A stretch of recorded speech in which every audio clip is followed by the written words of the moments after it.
Well, as long as we're on the subject of self-diagnosis medically, Apple Computer has basically lost the lawsuit against, oh, what the hell's the name of the company? Masimo. It sounds like a clothing designer, but apparently Masimo, they brought the case in 2021 claiming that Apple's blood oxygen sensor unit and algorithm and all that that Apple put on the watch, they stole from Masimo. And a federal court, we talked about this a little bit before, but now it's real. Apple has announced it's taking that function off of its iPhones, at least for now. And the case may take a year or more, according to predictions. So, hey, Scott, good to see you. Thanks. How's the news business? Very good. Very busy. All sorts of tech stuff popping, and it's been a good week so far. Good week. Okay, well, let's go through a couple of things. Cast back a few weeks. The Christmas shopping season numbers are in, and they beat even the most optimistic predictions. I mean, retail sales were up 0.6% in December and 0.3% in November.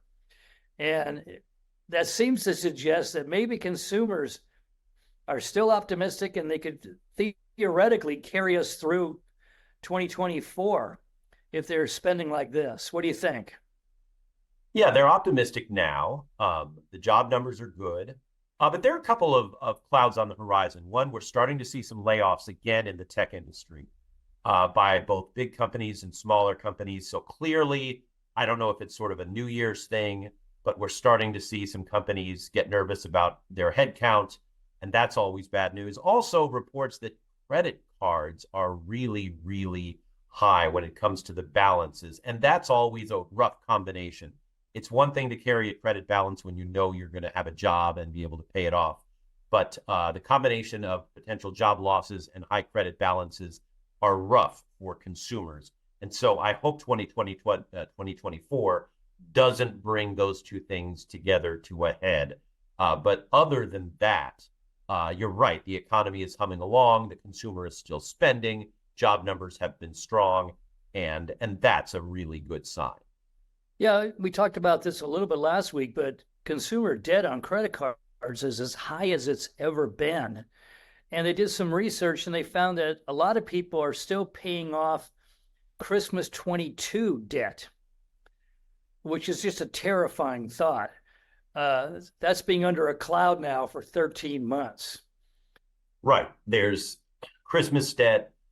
We know that a lot of people are still carrying school debt, whether college or graduate school, and all of those things make it tough going forward if you were to lose your job and therefore your main source of income. And so that's why debt is dangerous when, even in strong economic times, we're starting to see companies lay people off again. Yeah, we'll talk about that in a minute, but first I want to talk about a company we don't discuss very often, Samsung. Samsung just announced its new Galaxy S24 smartphone on Wednesday. Okay, another smartphone from the world's second biggest smartphone supplier. So it's not a minor deal. But here's the thing. They've built AI into it. It's not getting chat, and putting it on your phone as an app. It's actually built in. And apparently there's a number. It's the first really big phone company to do this. Apple hasn't done it yet, but that means there's going to be tens of millions of these AI-equipped smartphones out there. And that's already leading people to predict that this is the year of the AI intelligent phone. I mean, the AI phone, if you want to call it that. And apparently it's going to be used mostly for translation, which is kind of cool. You could have real-time translation. And accelerated search, obviously, and better phones in terms of performance. That's kind of cool, especially from a company that's selling 100 million of these things a year. Is this a revolution? I think I don't know if it's a revolution, but it's really impressive. I got to see the Samsung keynote and the new phones and how they work with AI. And you're right, it's built in ways that are easy for people to understand and easy for people to use. You'll literally touch a product that you see and it can find it for you and order it for you. The translation, and remember, Google Translate has been using AI essentially for years and years and getting better, and the machines have been getting better. But to have it as rapid fire, if indeed it works that well out in the field as it did during the demo, is really something. And that is going to build bridges and, knock down walls in terms of talking to people who speak different languages. It's all very impressive. And we've spoken a lot over the last few years over sort of this idea of peak cell phone, where these phones keep coming out and they're incrementally better. But do we really need to buy each individual one and spend that money? And the answer, I think, has been no. I think this puts pressure on Apple. It puts pressure on the other Android guys because the AI is so seamlessly into the new Samsung lineup that it's really bringing the idea of why we have AI to the public. And like you said, in big, big numbers that they will carry around with them 24/7. I think the first indication of this onboard AI for most people is going to be the quality of photographs. Apparently, it's really good at doing that. Did they demonstrate that?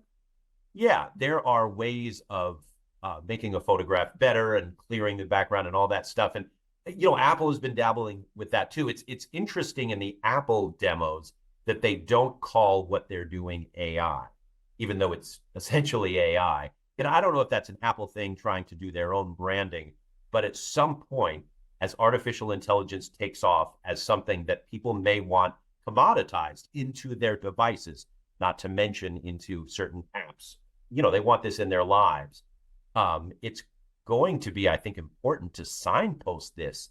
And really, like you said, Samsung, I think, is the first to signpost this and say, this is what is built into our phone and is going to make your experience, whether shopping or taking photos or translating or whatever you do on your phone, a little smoother and easier. I think it's going to have an interesting cultural effect too, because we've been, with the announcement of all this AI stuff in the last year, everybody's kind of worried about AI. And this is going to put it in your hands on a regular basis. And it might actually diminish the fear of the public in artificial intelligence. It might. I mean, this is not only the week that we saw these cool phones with AI, this is also the week that Salesforce CEO Mark Benioff at Davos spoke of his fear of a Hiroshima event with AI, which is a pretty loaded sentence. Yeah. For all sorts of reasons. But clearly, these leaders are still thinking in terms of what AI can do in a catastrophic way, while companies are starting to put it to work in a helpful way. But you're right. I think what wins, at least in the short term, is the idea that this can be part of our lives in a way that maybe we don't even notice. And that's probably the best way for AI to be in our lives. Yeah. And, all this cynicism or pessimism about this, I'm seeing people. I actually talked to a guy who created a new company. I don't think we've talked about this before, but he used AI. He started out with 12 ideas. And over the course of a week, he narrowed it down to one and actually sold that idea as a new company. I think we're going to see an explosion, an efflorescence of new startup companies because AI can step in as one of the members of your team and maybe fill in the blanks, which is always the challenge with a new startup team. You got the marketing guy, but do you have the treasurer? You have the ops guy. Now you can have that person sitting beside you, maybe on your phone. So, yeah, I mean, San Francisco is kind of counting on a lot of startups moving into their downtown, but I think you're right. And I think you'll see some consolidation, and I think you'll see what a healthy startup environment can tune into. And by healthy, I mean it's really getting a lot of VC money. And with that comes the freedom to sort of shop around and merge and get together. And it seems like that could be one of the year's trends, both for AI, but also for business in general. Well, and I think you saw at that Samsung event one other potential new product that could be earth-shattering. That's the Ring. Were you there for the Ring demo? I saw the demo, yeah. But remember, there are a couple of rings out there on the market. You may have heard Yeah, of the Aura ring, Oura. I'm I'm not yet sold on these because I haven't seen a whole lot of them in the wild, right. as I have with, let's say Fitbits were hot for a while. You see a lot of Apple Watches now. The ring, I don't know, but um, we'll see. I mean, everything can It's attach to kind the of more of phone. a biomed thing, isn't it, Yeah, than data? On the other hand, once again, we got a gigantic international company that's going to throw its manufacturing and its marketing and distribution and their advertising behind it. that's So, true. That's true, and you shouldn't take that for granted. Um, but right, the measurement and the self measurement of data is something we're all getting into. It seems on whatever devices we're wearing. And hey, maybe the ring will be the next thing. I haven't seen a whole lot of them yet. But you're right, Samsung is gigantic, not just here but globally. And if they get people into their ring, maybe that becomes the next big thing, the next small thing. well, as long as we're on the subject of self-diagnosis medically, Apple Computer has basically lost the lawsuit against oh, what the hell's the name of the company? Massimo. It sounds like a clothing designer, but apparently Massimo, they brought the case in 2021 claiming that Apple's blood oxygen uh, sensor unit and algorithm and all that Apple put on the watch, they stole from Massimo. And a federal court, we talked about this a little bit before, but now it's real. Apple has announced it's taking that function off of its iPhones, at least for now. And the case may take a year or more, according to predictions. So one of the things that Apple sold at the very beginning when it first introduced the watch, its potential activities, this was one of them. And now they're having to take it off. How does that look? And what are the implications of that? Yeah, and this has been something that's changed by the day. Even a couple of days ago, from just before when we're talking here, Apple had to sort of re-pull the watch, and then it said, "Okay, we'll put it back on the market, but without the oxygen sensor." And I think all in all, it's not going to affect sales all that much. This is one thing, They but did, but Apple didn't lower the price. no, right? It's I can't think of a better word other than sloppy. For a big company, run brilliantly by one of the great CEOs of our time, Yeah. to have this happen just looks sloppy. Like it shouldn't get to this point where the headlines from one day to the next are, well, some of these models can't be sold.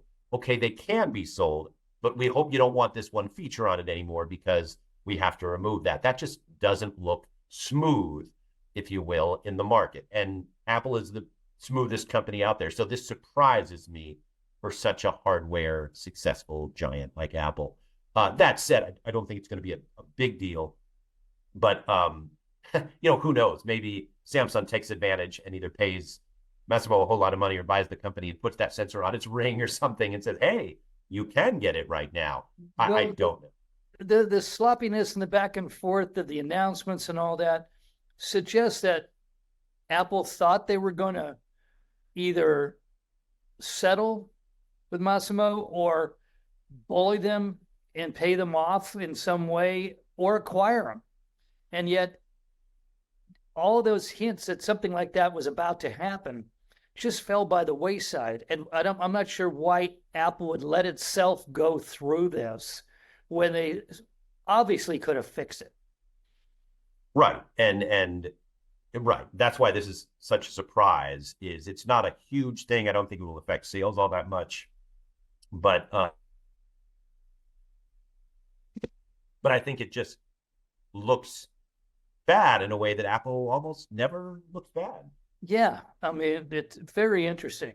Well, now we were talking about layoffs around here, and I'm sure you heard about the memo from Sundar Pichai at Google that got leaked. Apparently, it was an internal memo, and a lot of people sent it to people like you.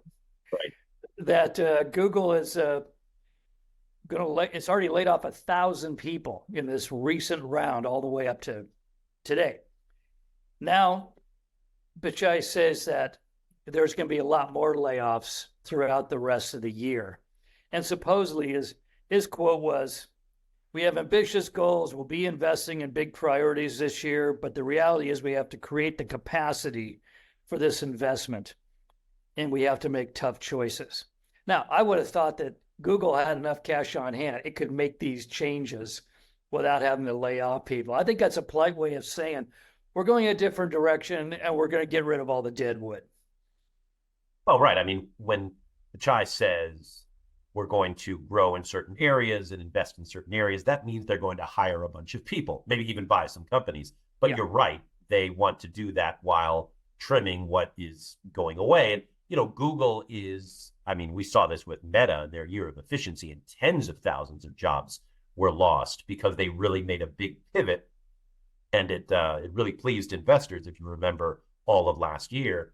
And I think Google, although their stock price hasn't taken a big hit like Meta's did, wants to please those investors. They want to stay efficient. And like Meta, I think they're going to, during the year, change their focus to really focus on AI. And their whole search thing is going to be AI focused, which means if you're in search and you don't have anything to do with AI, your job is very likely in jeopardy. And I imagine that's sort of what Sundar Pichai is saying, sort of putting out the warning beacon that this is what we're going to do.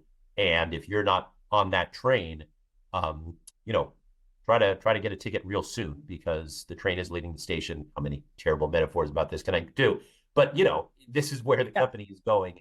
And if you're not there, your job is in jeopardy. I hadn't thought that way, but I think you're right, because they announced the reorganization and layoffs are going to occur in hardware, ad sales, search, shopping, maps, policy, core engineering, and YouTube teams. That's all the way across the board. That's line positions, that's staff positions. It just sounds like we're going to take a different direction with Google. And anything you're doing now is probably going to be rendered obsolete by this new company. Well, and he's warning everybody. He's probably the subtext probably is, if you're not doing something in AI, bye. Yeah, we keep hearing about how AI is going to take jobs. And I think what people visualize is a robot walking over to your desk and doing your job. But I think what it means is more like what Sundar Pichai is talking about, which is we are really focused on AI because that's the moneymaker. That's what people want. Heck, they even want it on their phones. And so this is what we have to do to stay competitive. And so it's not as if AI is taking your job and giving it to a machine. It's just saying you'd better be on board with AI if you want to keep your job. And I get that. Yeah, and I don't think a robot's going to be sitting at your desk. It's going to be some other person who just got hired, who just got a degree from MIT in artificial intelligence. I think that's and right. Once that snowball starts rolling down the hill, look for a lot of degrees in artificial intelligence related fields, because that's what companies want. Absolutely. Okay, finally, last week's Kansas City Royals Miami Dolphins game. It was on Peacock, so you should be happy with that. The Chiefs, yes. It drew 23 million viewers, which is the largest audience ever. I would have thought it was Victoria's Secrets, but the largest audience ever for internet usage in the United States. It just came out. I mean, this is kind of a milestone thing.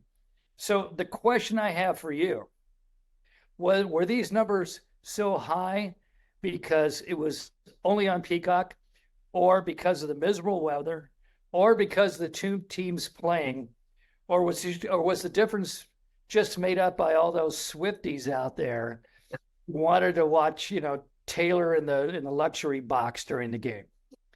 I mean, all those things. The weather probably wasn't a factor, because remember, you had to have Peacock except in the local markets. So the Chiefs play in Kansas City. Kansas City could see it on broadcast TV. The Dolphins in Miami also saw it on broadcast TV. Everyone else had to stream it. And that's why the numbers were so big, because it was a playoff game of significance with two very popular, strong teams.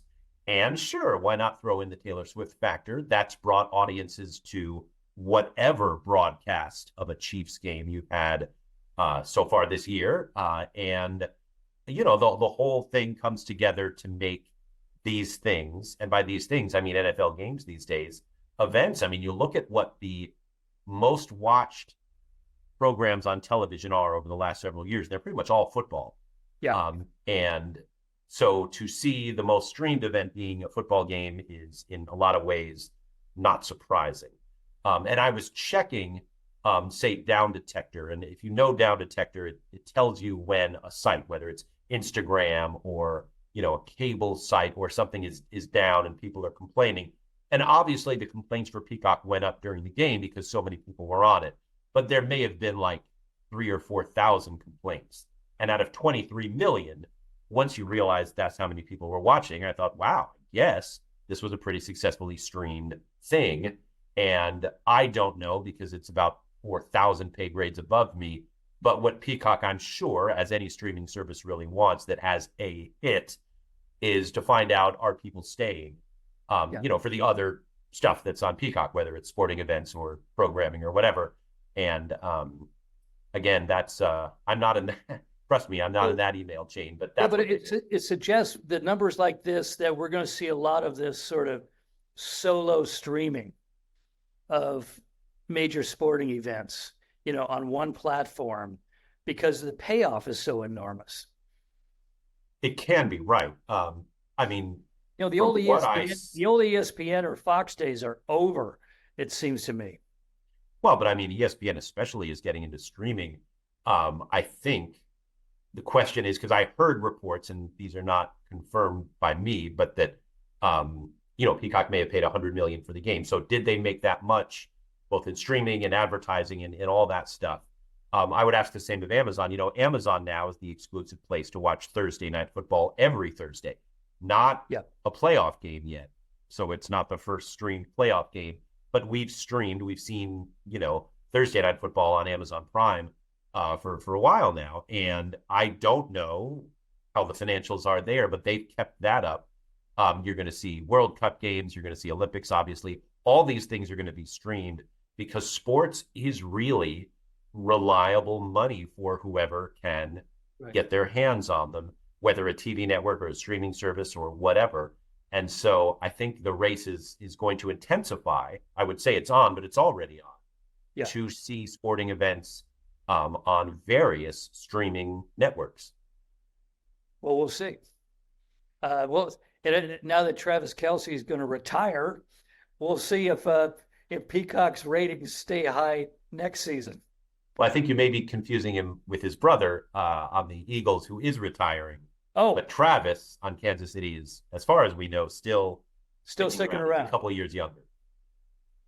I've just got the Kelce family. They're all one in my mind. Okay, that's it for now, folks. You can find us on Spotify, Anchor, Google Podcasts, Apple Podcasts, and YouTube. You can find Scott in his Valley coverage of Silicon Valley, on Instagram and X, and of course, almost every weeknight on NBC Bay Area. And as for me, you can hear me occasionally almost everywhere in the world on the BBC World Radio show, Business Matters. Have a great weekend. We'll see you next week. Bye-bye.